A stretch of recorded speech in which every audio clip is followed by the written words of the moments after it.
عبده ورسوله قال سبحانك لا علم لنا إلا ما علمتنا إنك أنت السميع العليم قال رب اشرح لنا صدورنا ويسر لنا أمورنا اللهم ربنا افتح بيننا وبين قومنا بالحق وأنت خير الفاتحين اللهم أرنا حق حقا وارزقنا اتباعه وأرنا الباطل باطلا وارزقنا اجتنابه أما بعد فإن أصدق الحديث كتاب الله وخير الهدي محمد صلى الله عليه وسلم وشر الأمور محدثاتها وكل محدثة بدعة وكل بدعة ضلالة وكل ضلالة في النار أو كما قال النبي صلى الله عليه وسلم أما بعد. Ya dikasih Tuan Pengurusi seterusnya, Tuan Imam, Tuan Bilal, seterusnya sah-sah pimpinan, masyarakat, para jemaah yang dirahmati, dimulia, dikasihi dan diberkati oleh Allah Subhanahu wa taala. Alhamdulillah. Salam Sayyidul Ayyam.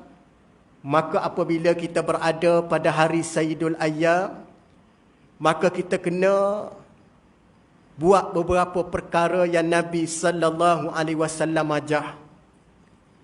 Sebab hari Jumaat ni tuan-tuan, dia dikatakan penghulu segala hari dan hari perayaan bagi umat Islam. Selain daripada kita meraihkan dua Aidil Fitri dan Aidil Adha, hari Jumaat ni juga yang disebut sebagai Sayyidul Ayyam. Apa makna Sayyidul Ayyam? Penghulu segala hari. Tu apabila kita diberi peluang ni tuan-tuan. Hari ni di Selangor 40 orang sahaja. Harap-harap kita minta lah lepas ni biar dia buka ramai lagi. Sebab wilayah dia dah mula melebarkan dia punya kapasiti jemaah. Kata riti tuan-tuan, di saat hari Jumaat tu kita rasa diri kita kesunyian. Kerana kita sebelum ni kita diingatkan oleh khatib, ya ayyuhallazina amanu taqullah. Biasa kita dengar. Jadi kita dengar dalam TV, dengan kita duduk berada dalam masjid di surau Jumaat ni tuan-tuan, dia feel lain. Betul tak? Ni musim kita kuliah online ni, terbayang kata kita kuliah online tak ada Jumaat, ada skrin je. Kita bercakap orang faham ke, orang tak faham ke, cakap je. Tapi apabila kita dapat duduk di dalam majlis, berada di tempat kita ibadah di masjid ni, Allah, tuan-tuan, Anda nak ambil daripada masa yang singkat ni tuan-tuan. Tuan-tuan duduk di bulan Muharram ni kan. Kita baru duduk di awal Muharram lagi ni. 10 awal. Hari ni 11 dah. Kita diingatkan dengan hari ataupun dengan kelebihan Muharram dengan hijratun Nabi. Kita diingatkan hijrah Nabi di bulan Muharram. Kita diingatkan bagaimana Nabi sallallahu alaihi wasallam dengan para sahabat, bagaimana Nabi dapat menyatukan golongan Ansar, Muhajirin, Aus dan Khazraj. Itu benda yang biasa kita dengar. Selain daripada kita berpuasa pada hari 9 Muharram, hari Taisu'a, dengan hari yang disebut dengan Ashura. Saya rasa para jemaah kita semua puasa hari Ashura ni. Kalau tak puasa, berat. Orang kata berat. Kita mari semayang, kita orang yang berjemaah. Kalau kita tak boleh nak puasa hari Ashura ni tuan-tuan, rasa macam Allah galakkan Nabi kan. Walaupun tak puasa pun tak ada masalah, tak berdosa kerana dia tak wajib. Nampak? Tapi nak kita kelebihan dia. Tapi tuan-tuan tengok di bulan Muharram itu bagaimana Allah Subhanahu wa taala melalui peristiwa hijratun Nabi. Tuan-tuan tengok tuan-tuan Allah Subhanahu Wa Taala bagaimana Nabi SAW hijrah, Nabi sampai di Madinatul Munawwarah ataupun pada ketika tu yang disebut dengan nama Yasrib. Tuan-tuan, Yasrib ni adalah nama mula-mula tempat di sebelum diberi nama Madinatul Munawwarah. Madinah ni bandar, Munawwarah ni dipenuhi dengan cahaya kedatangan Nabi. Sebelum tu nama kota Yasrib. Yang tu kita maklumlah. Mungkin orang tertanya-tanya, kenapa letak nama Yasrib? Macam tak ada nama lain kau sebelum ni. Nampak? Kalau kita tengok Yasrib itu sendiri, tuan-tuan, pada maknanya kurang elok. Tapi kalau kita tak salah juga orang sebelum ni letak nama Yasrib pun.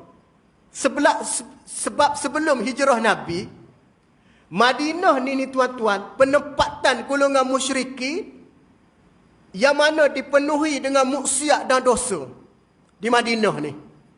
Tapi kalau kita tengok Rasulullah sallallahu alaihi wasallam mendapat information, dia panggil, mendapat maklum awal setelah Nabi menghantar perisik daripada kalangan para sahabat Nabi, di antaranya Mus'ab bin Umair dan sahabat-sahabat lain. Melihat di situasi Yasrib ni, kata sahabat Nabi, ya Rasulullah, potensi untuk menyebarkan dakwah. Macam kita lah tuan-tuan, kita tengok tanah, nak buka tanah, nak menanam kan, nak tanam musakin. Musakin tu harga dia, market value dia tinggi. Orang biasa menanam ni, dia kita tengok, oh tanah ni musakin ni, contoh. Kalau orang lain tanam musakin 3-4 tahun, mungkin 3 tahun je ni. Tak perlu 4 dan 5 tahun. Tanah dia subur. Nampak? Maka Nabi SAW dapat information daripada para sahabat, Yasrib ni potensi untuk penyebaran dakwah. Penyebaran dakwah. Kerana bukan Nabi diusir, Nabi lari, bukan. Tapi Nabi datang ke sana kerana arahan Allah. Apabila Nabi pergi, tuan-tuan, nampak? Walaupun nak ubah suatu tempat yang mana sekian lama mereka membudayakan dengan keyahudian, dengan kesyirikan, dengan kekufuran. Tuan-tuan bayangkan tuan-tuan 3 benda ni. Kufur, syirik, menebar dalam penduduk Yasrib. Nak ubah bukan senang. Nampak? Tu lah tuan tengok. Apabila Nabi datang, sahabat ni. Tapi ada ni tuan-tuan, ulama ni buat kajian, siapa dia? Kenapa dia letak nama Yasrib? Kenapa dia letak nama Yasrib? Para pengkaji sirah dia cari, siapa dia Yasrib ni? Yasrib ni dinisbah pada nama makanan ke? Nama manusia ke? Nama pokok ke? Tak pernah dengar pokok Yasrib. Nampak? Rupanya tuan-tuan, Yasrib tu ialah nama manusia. Tengah riwayat, walaupun cerita ni setengah riwayat ulama kata sejarah Israiliyat, tapi walaupun Israiliyat, dia punya ada latar belakang dia. Yasrib ni rupanya nama orang yang mula-mula datang ke tempat tu. Nama setengah riwayat kata nama dia Yasrib ibnu Kana'an. Yasrib anak kepada Kana'an. Biasa kita dengar nama Kana'an ni, nama jenis India Kana'an ni kan. Tapi nak cerita nama masa tu, dia lah yang mengasaskan Yasrib tu. Dinisbah pada nama dia. Ana bukan nak cerita Yasrib ibnu Kana'an, tapi nak cerita Nabi ni tuan-tuan, sampai mula-mula satu tempat namanya Quba. Apa Nabi buat? Nabi datang mula-mula, Nabi bina masjid. Nampak? Nabi datang je sana sini, Nabi tak buat benda lain. Nabi tak buka restoran, Nabi tak buat rumah, Nabi tak buat homestay, tak ada. Nampak? Nabi sampai mula-mula, Nabi buat masjid yang diberi nama Masjid Quba. Nak cerita apa dia tuan-tuan? Nak ceritanya masjid dengan umat Islam ni dia sudah sebati. Dia sudah sebati dan dia sudah sedara sedaging. Tu apabila kita tak boleh mari masjid tegak, Allah sepi. Tu tak sakit Tu tak sakit tengok siang kata. Ustaz duk follow juga Zaki kata bila lah nak buka masjid. Zaki duk post kan dalam story Facebook. Inilah kami. 3-4 orang duk baca Yasin. Bukan Zaki seorang, Zaki semua masjid macam tu Kita minta lah biar. Nak. Surah An-Nur ni luas, boleh kapasiti. Kita jagalah SOP. Tu tak je jaga SOP. Sebab yang tuan-tuan, masjid ni, nak cerita ni tuan-tuan, cuma kita beza dengan golongan munafik. Nabi buat masjid atas dasar ussisa ala taqwa, atas dasar takwa. Golongan munafik dia buat masjid dirar, tu atas dasar bukan takwa. Kita tengok. Kita mari masjid ni tuan-tuan kerana ketakwaan. Ni benda yang kita kena faham daripada peristiwa hijrah Nabi. Bukan sekadar kita dengar Nabi hijrah sampai ke Madinah, Nabi berdakwah begini. Kita nak tengok apa yang Nabi buat mula-mula sampai masjid.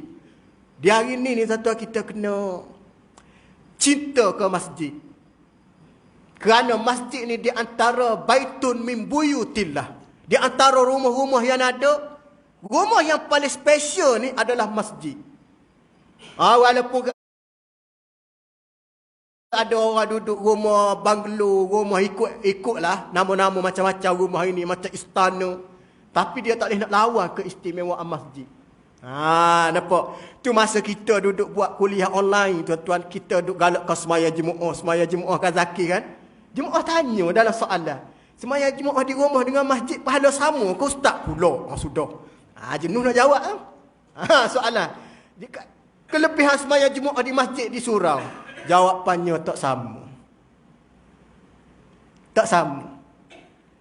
Jumaat di rumah ni ustaz, bilangan masjid 6 orang, di rumah 16 orang. Dia ada menantu, bini, anak. Takkan tak sama pahala dia? Tak sama. Rumah kita buat mihrab, ada dengan bilik solat, pun tak sama. Habis tu, pahala macam mana? Pahala dapat. Tapi pahala dia tidak dapat 27 darajah daripada kita semayang berjemaah di masjid ni. Tak dapat pahala tu. Masjid ni pahala dia dapat pahala kita datang masjid iktikaf. Boleh buat tahiyatul masjid. Kita boleh baca Quran. Baca Quran di masjid tu tuan-tuan pahala ganjaran. Boleh zikir. Nampak? Zikir di rumah boleh pahala, tapi dia tak boleh lawan pahala masjid. Macam kita beramal lah. Surau An-Nur dengan Masjid Nabawi. Masjid Nabawi lah pahala dia ganjaran. Nampak? Boleh berhenti lah aku tu. Dah bunyi lah. Walaupun tak habis duduk sakut situ. Tersilap anak lewat sikit. Tapi nak cerita pada tuan-tuan, di kesempatan lah ni, 40 orang lah ustaz. Betul tak Haji Razak? 40 orang lah. Tuan-tuan ingat ya Allah, walaupun aku dengan kuantiti yang sedikit, berilah kekuatan pada aku ni ya Allah dan para jemaah. Tuan-tuan ni adalah wakil daripada seksyen 20 ni, tuan-tuan wakil. Apabila wakil, kita doa pada Allah. Kerana waktu ada mustajab doa pada hari Jumaat. Tengah riwayat kata masa khatib naik khutbah, di antara perantaraan khutbah. Tapi setengah riwayat mengatakan daripada hari Jumaat sampainya masuk waktu asar, maghrib tadi, ada waktu mustajab doa. Tapi jangan lupa yang terakhir, walaupun benda ni sepatutnya anda ingatkan awal, tapi anda akhir. Kerana terlupa apa dia? Sebelum anda berhenti, jangan lupa kita memberi salam dan selawat pada Nabi. Kata Nabi dalam satu hadis, man salla alayya marratan sallallahu alaihi asyarah. Barang siapa berselawat ke atasku dengan satu je selawat, Allah para malaikatnya berselawat dengan 10 kali selawat. Nisbah pahala ganjaran. InsyaAllah tuan-tuan, InsyaAllah sekadar tu saja. Mudah-mudahan Allah Ta'ala beri kita kekuatan. Dan insyaAllah ada masa kita akan jumpa pada masa akan datang. Cukup sekadar tu. Aku li qawli hadza wa astaghfirullah hal azim li wa lakum. Wassalamualaikum warahmatullahi wabarakatuh.